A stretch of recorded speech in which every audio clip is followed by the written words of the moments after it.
إن الحمد لله نحمده ونستعينه ونستغفره ونعوذ بالله من شرور أنفسنا ومن سيئات أعمالنا من يهده الله فلا مضل له ومن يضلل فلا هادي له أشهد أن لا إله إلا الله وحده لا شريك له وأشهد أن محمدًا عبده ورسوله لا نبي بعده اللهم صل على محمد وعلى آل محمد قال الله تعالى في القرآن الكريم يا أيها الذين آمنوا اتقوا الله وقولوا قولا سديدا يصلح لكم أعمالكم ويغفر لكم ذنوبكم ومن يطع الله ورسوله فقد فاز فوزا عظيما وقال النبي صلى الله عليه وسلم فإن أصدق الحديث كتاب الله وخير الهدي هدي محمد صلى الله عليه وسلم وشر الأمور محدثاتها فإن كل محدثة بدعة وكل بدعة ضلالة وكل ضلالة في النار أما بعد أيها الإخوة أعزني الله وإياكم جميعا jamaah salat Jumat yang dirahmati Allah Subhanahu wa taala. Alhamdulillah, bersyukurlah kepada Allah karena saat ini kita masih merasakan kekhusyuan di dalam mengerjakan ibadah, penuh dengan rasa tenang, nyaman, tidak merasa gelisah, cemas. Bersyukurlah kepada Allah di mana nanti kita pulang insyaallah masih mendapati canda tawa anak-anak kita, masih mendapati sambutan hangat dari istri kita. Alhamdulillah, bersyukurlah kepada Allah di mana kita masih bisa makan, itulah nikmat yang sangat besar. Rasulullah sallallahu alaihi wasallam mengingatkan, man asbaha minkum aminan fi sirbih mu'afan fi jasadih indahu qutu yaumihi faka'annama hizat lahu dunya. Barang siapa di pagi hari dalam keadaan aman, aman dalam beribadah, aman dalam beraktivitas, terpenuhi kebutuhan makannya, diberikan kesehatan pada badannya, faka'annama hizat lahu dunya, seakan-akan terkumpul baginya dunia. Namun ketahuilah, berbeda halnya dengan saudara-saudara kita yang ada di Palestina, yang mereka berada di Gaza, di Rafah. Mereka sedang tidak baik-baik. Mereka dalam keadaan ketakutan, mereka dalam keadaan mencekam, gelisah. Anak-anak mereka yang diharapkan tumbuh dewasa, tapi ternyata mereka dibantai oleh Zionis Israel. Demikian pula rumah-rumah yang mereka bangun bertahun-tahun hancur lebur, dibombardir oleh orang-orang Yahudi. Tentunya masalah mereka adalah masalah kita. Jangan sampai terbesit di dalam hati kita, masalah mereka adalah masalah di sana, bukan urusan kita, tidak ada hubungannya dengan kita. Wallahi, mereka yang mengatakan ungkapan seperti itu menunjukkan tentang kurangnya iman. Mereka yang berada di Palestina, yang ada di Gaza, memiliki hubungan yang sangat kuat dengan kita.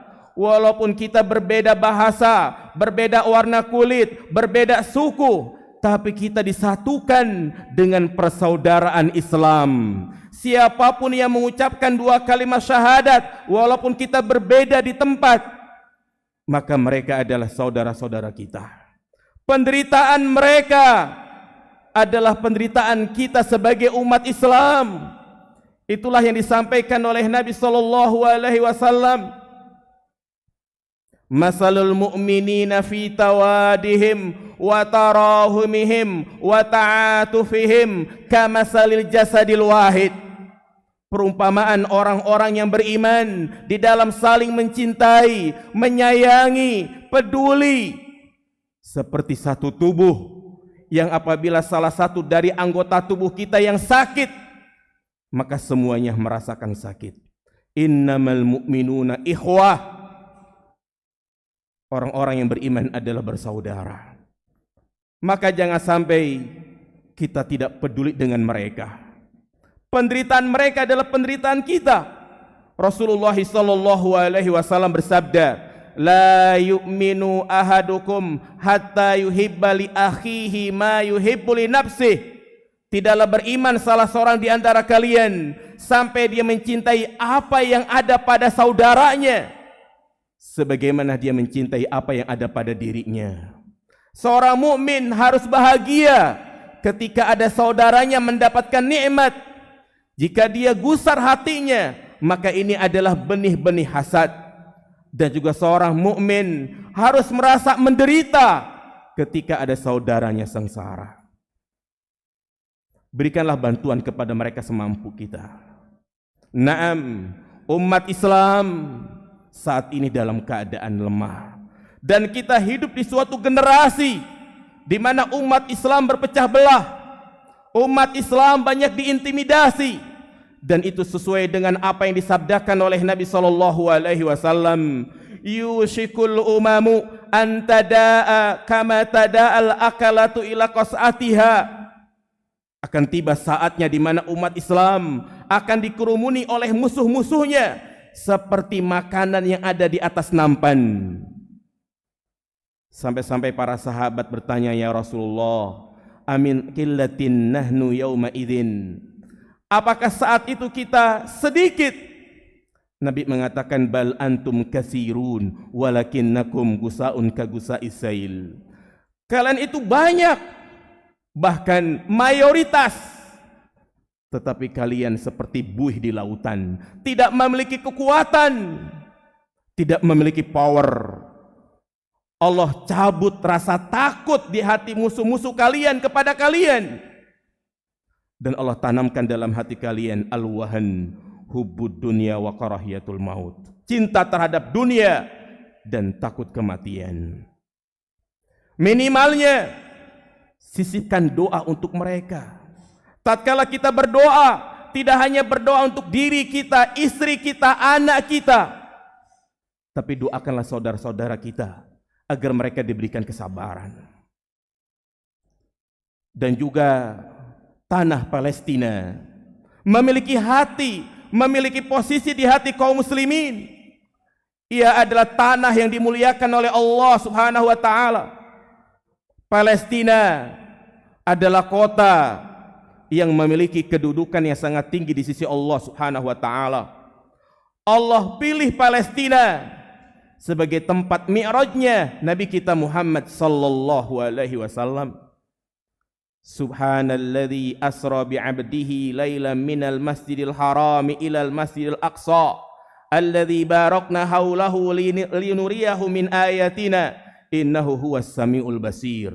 Maha suci Allah yang telah memperjalankan hambanya, yaitu Nabi kita Muhammad sallallahu alaihi wasallam, dari Masjidil Haram ke Masjidil Aqsa. Kemudian dari Masjid Aqsa inilah Nabi kita mi'raj ke atas langit. Alladzi barakna haulahu, yang kami berkahi daerah-daerah sekitarnya. Naam, Palestina adalah daerah yang berkah. Rasulullah sallallahu alaihi wasallam pernah berdoa, Allahumma barik fi Syamina wa fi Yamanina. Ya Allah, berikanlah keberkahan kepada negeri Syam, dan negeri Syam mencakup Palestina, Yordania, Suria, Lebanon. Bahkan Nabi juga mengatakan, Tubalis Syam, Tubalis Syam. Berbahagialah Syam, berbahagialah penduduk Syam. Kemudian para sahabat bertanya, Ma balu Syam? Ada apa dengan Syam? Al malaikatu basitu ajnihatiha ala Syam. Sesungguhnya para malaikat mengepakkan sayapnya di negeri Syam. Di sana ada satu masjid yang sangat bersejarah. masjid yang pertama kali dibangun setelah Masjidil Haram, Masjidil Aqsa. Rasulullah sallallahu alaihi wasallam pernah ditanya, "Ayyu masjidin wudi'a awal?" Masjid apa yang pertama kali dibangun? Masjidil Haram, thumma Masjidil Aqsa. Subhanallah. Suatu tempat yang sangat istimewa. Palestina adalah milik umat Islam. Demikian pula kiblat pertama umat Islam ke Baitul Maqdis. Ini menunjukkan kemuliaan yang sangat luar biasa. Dan juga kita dilarang, dalam suatu hadis disebutkan, dilarang buang air besar menghadap ke arah Ka'bah atau juga menghadap ke Baitul Maqdis. Dan Rasulullah sallallahu alaihi wasallam menyampaikan suatu hadis tentang keutamaan mereka yang sholat di Masjidil Aqsa. Berkata Nabi Sulaiman, hina faragha min bina'il masjid. Berkata Nabi Sulaiman tatkala selesai membangun masjid, alla ya'tiyahu ahadun la yanhazuhu illa shalah fih yukhrijuhu khati'atuhu kayaumin waladatu ummuh au kama qala. Barang siapa yang ingin datang ke Masjidil Aqsa kemudian dia mengerjakan sholat di dalamnya, maka dosa-dosanya diampuni seperti bayi yang baru dilahirkan. Makanya kita tidak boleh mengadakan safar ibadah kecuali di 3 masjid, Masjidil Haram, Masjid Nabawi, dan Masjidil Aqsa. Jamaah sholat Jumat yang dirahmati Allah Subhanahu wa taala. Tentu kita semua mengetahui siapa dalang di balik penyerangan umat Islam yang ada di Palestina.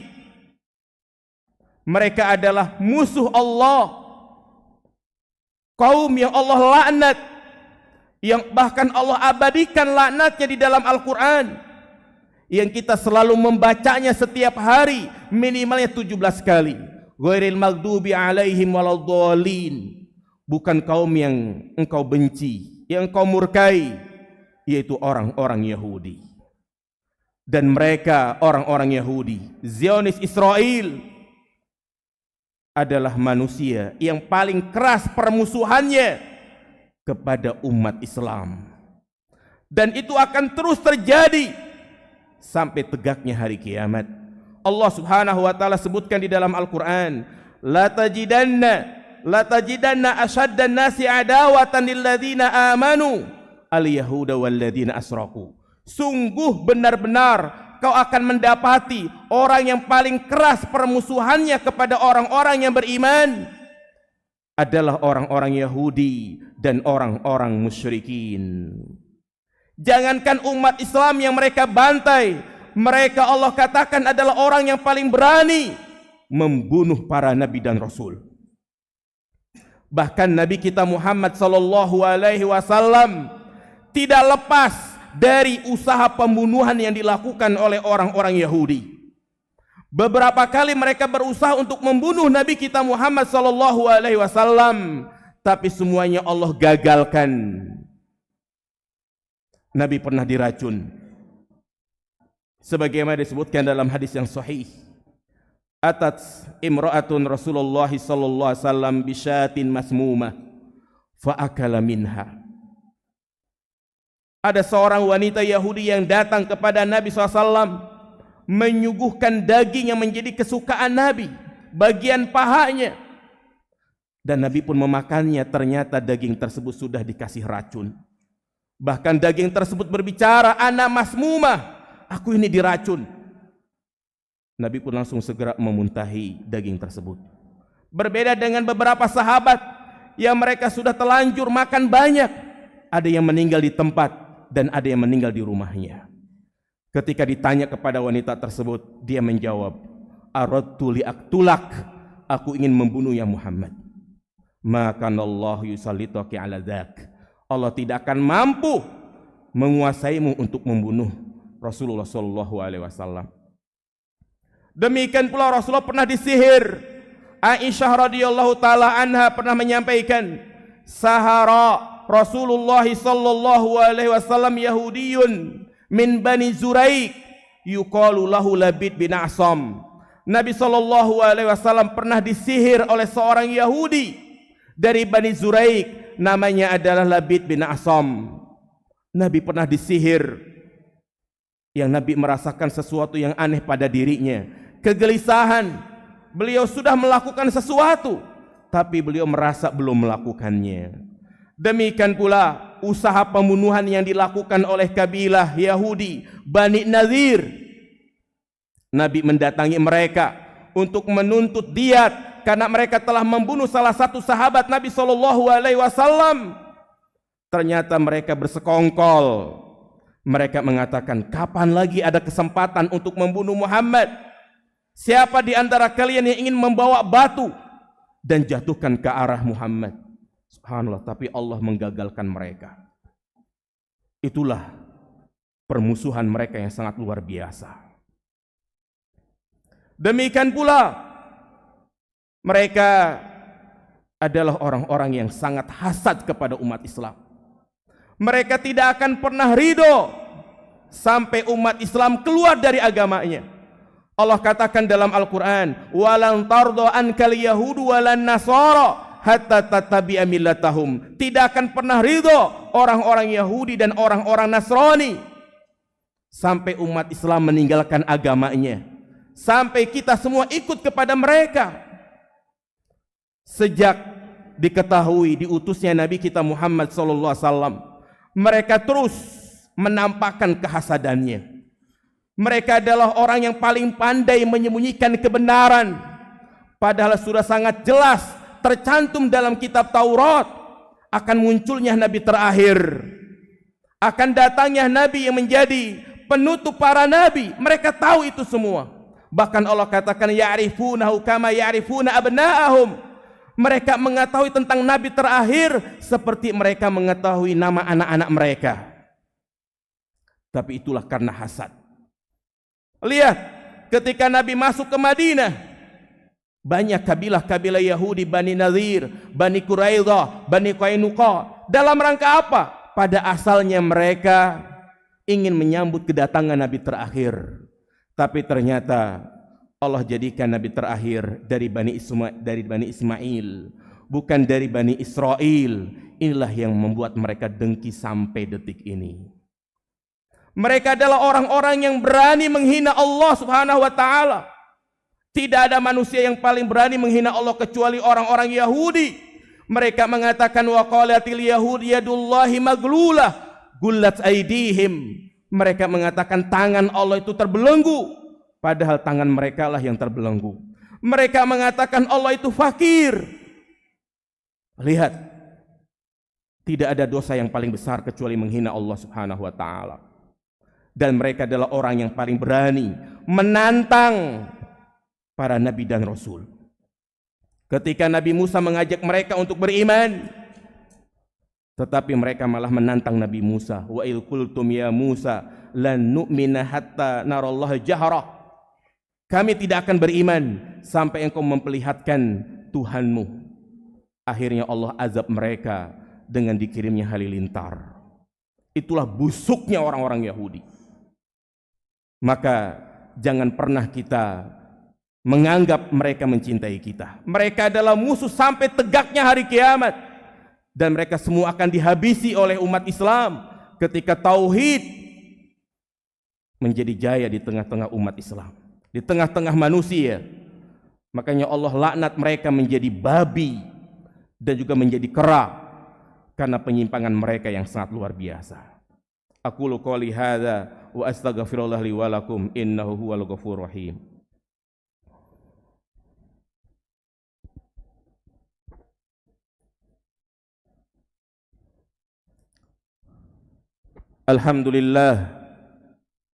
Alhamdulillahi wassalatu wassalamu ala rasulillah wa ala alihi wa sahbihi wa mawallah.